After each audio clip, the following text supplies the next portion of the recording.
Every hero strikes out on their adventure for a different reason. To prove myself worthy of my mother's praise. To write my own story and discover who I really am. To prove to my family that I am more than they believe me to be. To revive the god that has chosen me. But when the fragile balance of the world is in jeopardy, and sinister forces move in the darkness, heroes will be tested, pushed to their limits and beyond, and it will be left to them to determine if they are up to the task. There is a darkness rising. Will they be able to overcome and do what must be done? For my god.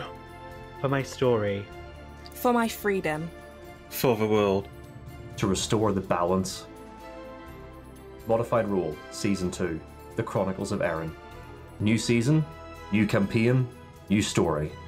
A Dungeons & Dragons actual play podcast. Find us on all the usual podcasting apps.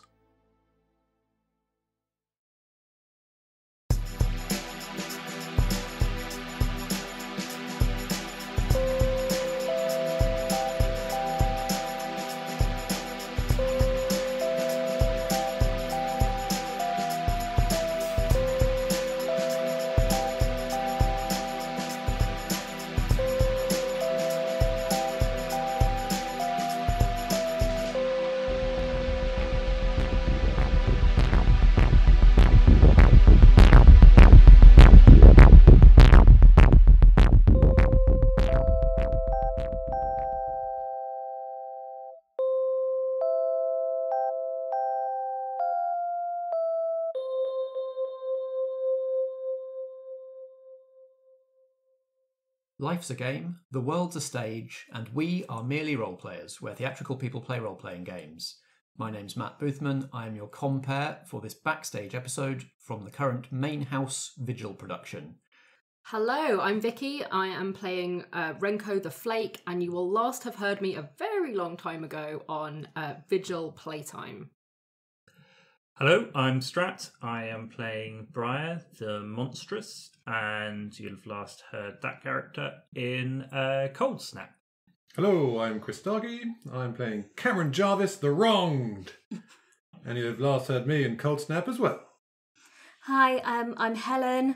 I'm playing Melody the Constructed. You'll have last heard me in Tourist Trap. So this Backstage episode is going to be all about the connections and the history between these characters. Now, two of them, as we just heard there, were in Cold Snap together, so they already have some history, so Cameron and Brier. Mm-hmm. So can we just get a quick recap of, obviously you know each other, you went through Cold Snap together, is the kind of recent history, but what was the origin of the relationship between you two? Well, ours goes back quite a long way. Quite a long way to his childhood. So not very long for Brier, but for me quite a long way. So in Cameron's backstory, he was attacked by... His family were attacked by ghouls and they were all killed, and Cameron managed to kill a ghoul, or he thought he killed a ghoul, using a big rock to do it when he sort of snapped. He had a bit of a mental snap, and Brier saw this episode. This was about 10 or 11 years ago when Cam was 10 years old? Yes. Yeah, about 14 years ago I think it was. Okay, cool. And then probably 14 so years later, Cam returned to Sherrydown with a newfound desire to go hunting, some things that go bump in the night, and obviously with his trauma focused very much on the forest and the woods, went hunting there for something, not realising that it was just a friendly, relatively friendly bunch of fae folk living in the forest, and Brier had to protect someone that Cameron was stalking, but kind of understood why Cameron was the way he is, and started the process of maybe convincing Cam that not everything that is supernatural is super evil, and that there's a few nice ones. And then in more recent years, I think they've watched films together in his caravan, so obviously that worked. Yeah. What form did you take for watching films in the caravan? I don't know, a meerkat. Perfect. There was some meerkat movies. Brier's gone to the local zoo and seen them. That's such a shame.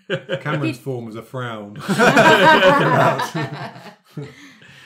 Yeah. Just one man and his meerkat. Yeah. So, other than that relationship, everybody around the table is sort of meeting characters. Well, not meeting for the first time, but the first time we're hearing them in an adventure together. So we need to learn about history between these characters. So, shall we start with Vicky? Let's start with Renko. Yep. Who would you like to establish some history with? And you can either use the bullet points and suggestions from your playbook, or given that we've played a few sessions and got an idea of these characters and their histories now, if there's something that makes more sense than the bullet points, then make something up. So I'm going to start with Melody, I think. And there's a couple of options on here, but I was thinking about Melody's obviously been in Sheridan for a very long time. Yeah. And Renko, although posted in Sheridan by the agency originally, is actually from Sheridan in her backstory. So I'm wondering if, and there are a couple of options on here. So there's one that's old friends who originally met through a long chain of coincidences, or even they're a relative and ask them to decide what. So I'm wondering if there's some potential for, like, even if it's not a blood relation, but like some kind of like relationship that we could have like that, where Renko would know the truth about Melody, maybe because she's worked it out, because she knows things about Melody, or she's seen Melody from her childhood, and then as again when she comes back as an adult. Or it could be that actually we've just become friends through some kind of like coincidental happenings. So I've got those couple of options. And then there's one more that I have, which is members of the same support group. I'm not sure what support group it would be, but I'm just putting it out there because it sounds like fun. I don't know to what extent I feel like Renko goes for support anywhere. Well, I was wondering if it might be something more like book group or something like that. Like we're in the same book club or something like that. So it depends how deep we want the backstory to go, because I think there's a light touch one and then there's a more in-depth one. Yeah, so I had while you were talking those through, an extremely freaky idea that started as a joke came into my head. I'm willing to hear it. Talk you through this extremely creepy idea. We are blood relatives, sort of. You recognise one of my tattoos as identical in placement, size and design as somebody that you were related to. Yeah, like an ancestor, because there's like a family photo of it or something. Your blood relative is my arm. Oh, that's cool.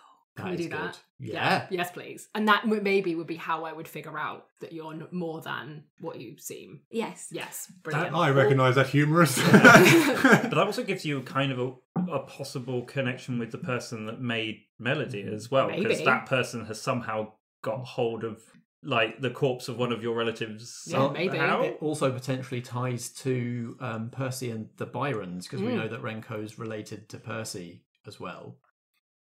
So that down that line. Fits together. You've got Lord Byron's up.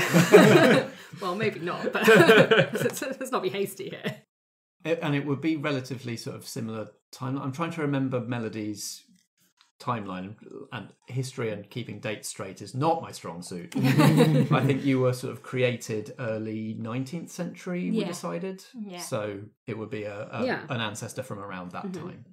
Yep, that makes sense. Yeah. One there would be plenty of records of, and potentially photos or portraits. Yeah, well, I'm wondering certainly. if it's something family orientated, so it would be unique. Like no one that's not from the family would have that emblem or something. Yeah, I've got someone else's family crest. Oh, that'd be so sad. But maybe a nice connection between us that makes us feel like we're family. Oh, maybe, yeah. I'd like to think the tattoos that you've put on yourself to cover all the stitches would like nicely go around it and incorporate it. Yeah, like you respecting the person who like gave you this arm. Yeah. That's lovely. Oh, I like that. I really like where that's gone. Helen, do you have a relationship or a piece of history you'd like to establish with any of these three? Okay. Brier treats you like a pet, fondly but dismissive. Ask them why. Oh, this is perfect considering what I was wanting to do. Brier what is I such wanted. a dick, isn't it? It's just who they are. Can I, in my answer to this, also give my history of Melody as kind of part of this response? Absolutely. I would have been coming to you next anyway. Excellent. So there's one I have, which is they are tied to your curse or origin. So curse is joy. And when I say tied, I want because you are musical and you have all this music, and that, like, music and dancing, that's joy. Like, that's something that can be completely frivolous, and you listen to music for the sake of the love of music.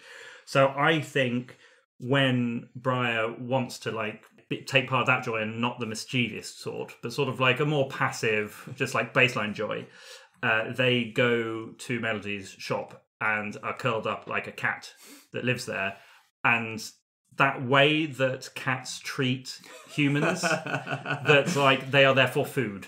Like, this is sustenance. Like, this shop is really, like, Brier treats it as though it is run for them. Who is the owner and who is the pet here? Yes, exactly. Yeah, it's that's sort of relationship.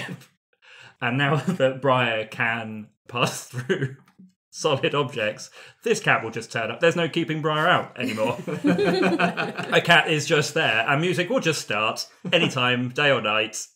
I reckon, like, also Brier will occasionally pretty much demand that Melody go to the forest, and they have, like, big dance parties with all of the Fae, and include, like, Melody's magical music, which I guess is probably far more potent source of joy because it's got that magical element to it. Like, it's like a well. fairy drug, little fairy drug. It's kind of like a fairy rave. Fairies dancing with all of the mops and buckets that Melody brings to life. Yeah, I love quite. it. Yeah, and I also think maybe Brier's kind of just intrigued by the whole Melodies deal. Like, that's weird even for them, and it's probably so it's like there's some other level of interest in Melody than Brier would have with humans in general, because they're kind of pro mortals. And this one's super interesting. Does that all work for you, Helen? Yeah. Excellent. Oh, does Melody know that Brier is the cat? Oh, yeah. Okay. Is there some sort of distinctive patterning or something? It's green. It's just the way that it doesn't. You should be a black. You should be a black cat. Really. Oh, it'll be a black cat. Yeah, I reckon at some point Melody got a cat flap installed. Brier just refuses to use it and will walk through the wall directly next to the cat flap, just to annoy. Melody doesn't want people paying attention to her, so she thought, cats walking through my door, bad. Cat flap. Yes. Brier's not doing that. Like a cat. Such a dick. Even going to the, like, this is the place where I go for innocent joy without mischief. Yeah. Can't avoid being a knobhead. If the opportunity is there, you have to do it. Exactly. I think if Melody's trying to make a sale and not paying enough attention to Brier, cat will go meow, meow, meow. Paying attention to me, I'm here. That does sound familiar. Yeah.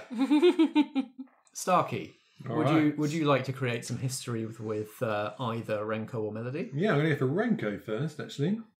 They stood between you and what you needed to find out. Oh no! Ask them why. Oh, why would I do that? I thought Why would I do that? quite a juicy one. That is juicy. Because Cam has obviously an existing relationship with another Department of Omissions agent who we don't know whether Renko knows Ernie or not. Yeah, I don't know. So there could be a sort of connection there. But yeah, what did you need to know, and why did Renko? Well, I think he probably rocked up into Sherrydown and was like, he's looking for the first set of clues, and maybe wasn't being super duper, casual about it. Because when Cam first turned up, he was just looking for, like, ghouls in general to exterminate, right? I imagine, like, you probably would have known about Ginny's background and all of that sort of thing. I just started working with Ginny, and maybe you know some of the past of why the ghouls were there, and you don't want that to come to light. I don't know. So I thought there was something that could be quite juicy. Yeah, about I'm that. trying to think about why I would be in this particular instance not committed to you having the truth about something or the information that you needed. It could be because you like, it's fairly obvious from the start with Cam what he's going to do with that information, that's what I'm which thinking. is go on a rampage. That's what I think. I'm thinking it is for the protection of, because Renko does want to pursue the truth and make sure that, like, but the priority is that people are kept safe and the town is not unsettled. So I think she is quite committed to the status quo as well. And Cameron's very obviously just a man as well. Yeah. He's like, if you just looked at him, he's just a guy wearing biker and a leathers. youngster, right? Yeah, to right. Renko, like a youngster 20s, who doesn't really know what he's getting himself into. So I think, I have a thought. I wonder if this is maybe the first time we're really properly getting to know each other, and where I really am seeing what you can do. And maybe obviously I feel like Renko has a generally pretty good sense of like what's going on in Sheridan, so she probably is aware of what happened with the cold snap situation out in the forest and would have heard about that. So I have like an inkling about what you're capable of, but I still don't totally think that someone who is inexperienced and young and maybe a bit reckless and driven by revenge is really the best person to be working on important, difficult stuff where lives are at stake. Definitely. Yeah. So I think there's like I think it's just condescension. I think that's what it is. You saw a loose cannon, you thought, no way. No way. Absolutely not. And then I couldn't prevent you getting involved in stuff in the forest, and I'm going, those absolute like wackadoodles out in the forest going absolutely wild and letting this child get involved and get himself put himself in harm's way. And maybe this is an opportunity where like you'll prove yourself, and I'll be like, whoa, okay. This guy is... Ernie was right all along. He is absolutely mental and scary. And I wonder if maybe that's it. Like, maybe I don't know Ernie that well because I know he's a bit of a loose cannon, right? Yeah. So his reputation, if I know that you've worked with Ernie, then I'm like, this spells trouble. Ernie is not a field team, like he's not a community team person like you were. Like, you were stationed in Sheridan. Yeah. And part of the team dedicated to like keeping that particular community safe. Ernie is based out of London HQ and is a field agent who moves around the country, and is, I don't know whether you would know this, we can decide in play possibly, is one of the few agents with that kind of status who are actually still active and haven't been furloughed with the rest of the... I think he's got a reputation. I think because he is sort of training Cam, right? Yeah, like, but not officially. Exactly. Off the books. So I think it makes sense to me that whether or not he actually is, the perception both within the agency and with Renko is that Ernie is a kind of like Dirty Harry type, loose cannon maverick type character who definitely gets results, but Renko doesn't necessarily agree with the methods by which he gets results, which are very much like, you know, where it's kind of reckless and people get hurt, and maybe there are some instances where people have got hurt in things that Ernie's done. So I think it comes from a protective but very condescending place. So I think that is why I have stood between you and the information that you need, is for those two reasons. Very nice. And I'm hoping it will I'll have a realisation that it was misguided. Well, it's come back round to you, Vicky. So that was Cameron's relationship pointing at you. Who do you still need to make relationships with? I need Both to make Brier and Melody, right? Brier and Cameron. So let's do a relationship with Brier. So there are a few options here. There is one called They're Somehow Tied Into It All and You've Been Keeping an Eye on Them, which is my one. It is also my relationship with Graham, because anyone who's like supernatural, I'm like... Yeah, I'm watching what you do, and I think that probably does also apply to Brier. You get in this a red context. card on the conspiracy. Yeah, yeah, where I'm like, is trouble. Whereas like the kind of supernatural that Melody is, I'm like, she's just trying to live her life here. You know, sure, she has a weapon called Bruce, but like generally speaking, not into causing as much trouble as she might resolve. Yeah. Whereas someone like Graham, definitely a loose cannon, and then Brier maybe I feel the same way about Brier. So I think it's probably that one. And then the other one that's kind of related to that is the signs all pointed to working together. So you found them and now you work together. I mean, if you were stationed in this town for years as like part of the team dealing with the supernatural side of Sheridan, the chances of me you coming would be across aware of Brier. Right, he is like he's like almost like your counterpart on the Fae side. Yeah, right? Absolutely. Yeah, we'd established already that Brier was kind of like the emissary to the DO. Yeah, which was the bit of the job. So so I think it can be the signs pointed to working together. So you found them and now you work together. Yeah, maybe it was one of your first duties. Yeah, like joining the team was like, you need to seek out and like make representations to the Rosebrier Fae. Yeah. And make sure that, you know, everything's friendly between you. Yeah. I mean, I feel like this relationship that I have with Brier, I mean, it's the same one I have with Percy as well, which obviously is actually how we initiated playtime, was I found her and now we work together. But I feel like that for Renko does apply to quite a lot of potential people in Sheridan, because it is like, that's kind of what I'm doing, is being like, well, who are my allies? Who are the people that I can work with in a situation where I have no other resources available to me? Yep, I like it. Yeah, perfect. That's what we go with.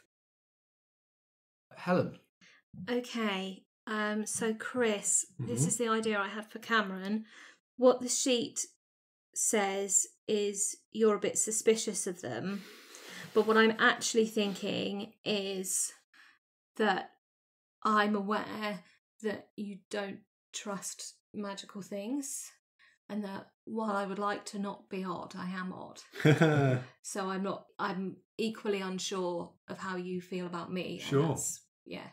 So that's why the relationships. That is super duper good for Cameron. Great. It's almost like a litmus test. It's like if you can like not unsettle Cam, who is very like on edge about anything, even a slight bit supernatural. Yeah. If you can get on all right with him, then you're being a human. Yeah. You're succeeding. Yes. I've actually got a way that might tie. I've got one here that might tie in actually for why Cameron hasn't just gone, this thing is creepy as hell. Like, time to go. And that is that they helped you at a critical point in your quest for revenge. Ooh. And I've got to tell you what they did. So I think I quite like the idea of sort of linking to the Renko idea.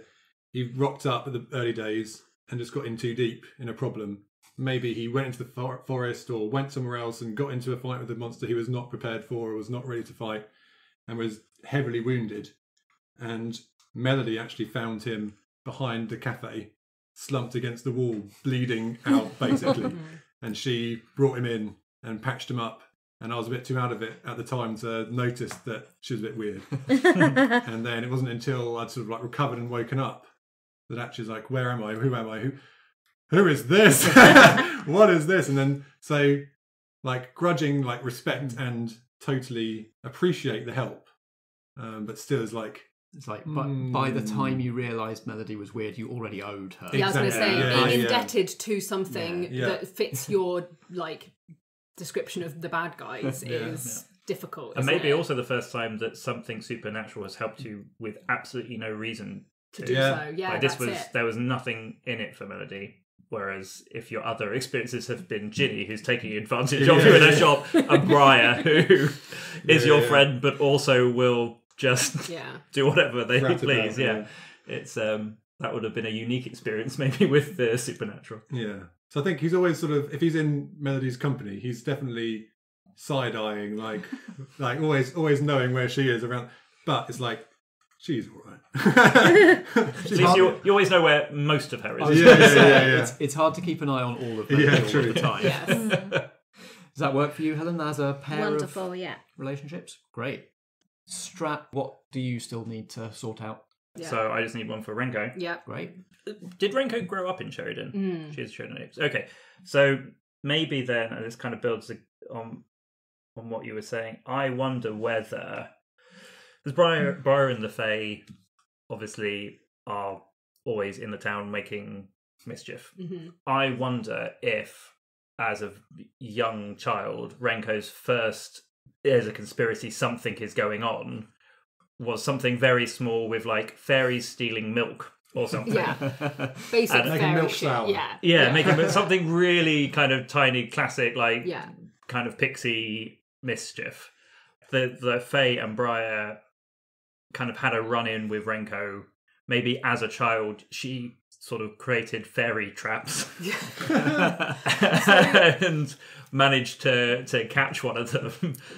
There is a bit in my origin story from my character creation where we said one of the reasons that I have this kind of, well, the reason I joined the agency and the reason that I also have this like the truth is out there approach is because something happened in my childhood that meant that I already knew. Like, I didn't have to be inducted into, oh, and by the way, the supernatural exists. It's like I was trying to find an agency to join because I knew that the supernatural existed. So I feel like there could be some, like, that was like my early like touch point with it, and then there's probably something bigger in my slightly more formative like teenage years or something that then prompts my decision to pursue that as a lifelong. We left the specifics vague, didn't we? I think we talked about like a tragedy or something bad to a family member. Something bad that's like driving Renko to seek the truth, which means she does have probably more in common with Cam than they realise as well. This is true.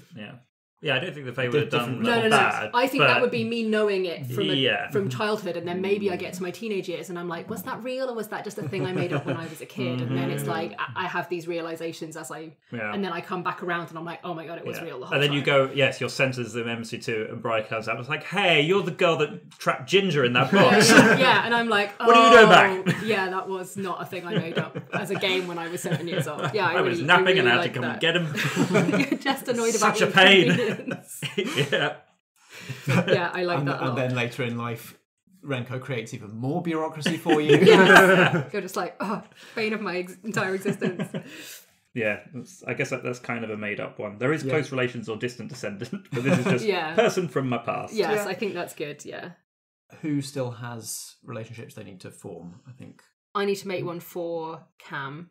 So maybe the encounter I've had an encounter with him when he was in training, when I was in when I was visiting or at London HQ for some reason, and then he rocks up in Sheridan and I'm like, that's that kid Operation that's like CJ. been hanging around with Ernie. What's he up to? Ernie trained Cam on like a remote farm. Yeah. Secret. Yeah. But I'm just wondering if I could have picked up some clue or something that Ernie's doing something dodgy, and then Why is he always going to this farm? I see some reference to him somewhere in Ernie's caught sight of stuff, a file or something like that. That's the kind of thing Renko's always doing. So, or maybe note, because I think Ernie kept Cameron out of the files to a certain extent. So like the Department of Omissions, I think we established, has a file that says like this ghoul incident happened and there was one survivor. Ooh. And then there is a separate file that is like, and some vigilante's been out there killing ghouls, but Ernie has made sure the connection is not drawn. Yeah. Whereas Renko is good at making connections. Yes. Yeah, I wonder if that's what it is. Yeah. Sure. Yeah, you put two and two together. So why in that case hasn't Renko officially told anyone that? Good question. Yeah. Maybe because you already, by the time you figure that out, Cam was sort of in the Sheridan web already. Like, you knew people who knew him and vouched for him. I wonder if I was thinking about, I've figured all of this out at some point in between over the course of playtime leading up to Cold Snap. And then me and Brier have some kind of regular touch point where we find out what's going on in each of others' worlds, and he talks about what Cameron did in Cold Snap, which maybe stops me from immediately, because I'm like, well, maybe let's see how this plays out. And so maybe a lot of what I will be doing in this is also keeping an eye on Cameron, because I'm waiting to sort of see whether or not he is. You've got to get in my way again. Yeah. Well, or maybe is he the amount of trouble that I think he is, or can I trust him? And actually, is he an asset? Because Renko's looking for resources, and if Cameron is a resource, then she doesn't want to do anything to lose that resource from protecting Sheridan. Yeah, cuts, austerity, you're resource strapped. You've got to deal with whatever you've got to hand. Exactly. So I wouldn't just go and turn him in if I thought he could be an asset, I think. You might also feel really sorry for him if you've read maybe. the file. Oh God, he's a little boy. Okay, I think I've put two and two together in as far as Cameron is the one hunting the ghouls, but I don't think I'm going to have put two and two together that Cameron is the little boy. Okay. Okay, right. So maybe there's opportunity at some point, whether in this story or in the future, for us to realise that we both have similar tragic backstories that have driven us to our choices in life. Maybe yours slightly different to mine. I like that. You've had similar experiences, but have taken them in very different directions. Yeah. Cool. So I believe that means the last one to do is Melody's relationship with Renko. Okay.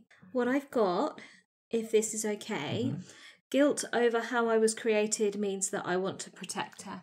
Oh. Ooh. Because the arm thing, I'm assuming arm. Yeah. Because Melody's going to have a complicated relationship with being secondhand. Yeah. And so I can see that, if I'm connected to your family in this way, that might give me a sense of responsibility. Because I'm not... She desperately wants to be a lover and not a fighter. Yeah, absolutely. Despite the sledgehammer. She's complicated. So I can see that potentially she's going to really leap in and defend Renko even more than she might other humans. I think that's great. Awesome. Yeah. I love that as well, because she was kind of made to protect somebody that then betrayed her, and this is her now choosing to protect somebody else for her choice and for different reasons. And yeah, it gives Melody agency, which feels important. Yeah, she's found someone that's worthy of her protection. Love it. Yeah. Great. I'm happy with all of those if all of you are. Yeah, great. Thank you. Fantastic. Well, we're ready to play then. Woohoo! Yeah. Meow meow.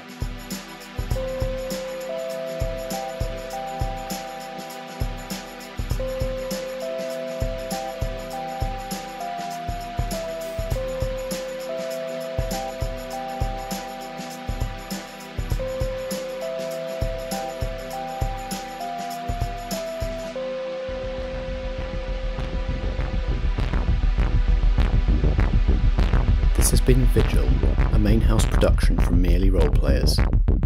It stars Helen Stratton as Melody, Chris Starkey as Cameron Jarvis, Vicky as Renko, and Strat as Brier. Sound design for this production is by Helen Stratton, and the theme music is by Alexander Pankhurst. I'm Matt Boothman, and I play the supporting cast, as well as editing and producing the episode. We were playing Monster of the Week, a role-playing game by Michael Sands, published by Evil Hat Productions. You can find Monster of the Week at genericgames.co.nz. Merely Roleplayers is a Foggy Outline production in association with Blackshaw Theatre Company. Until next time, if drama be the food of life, play on.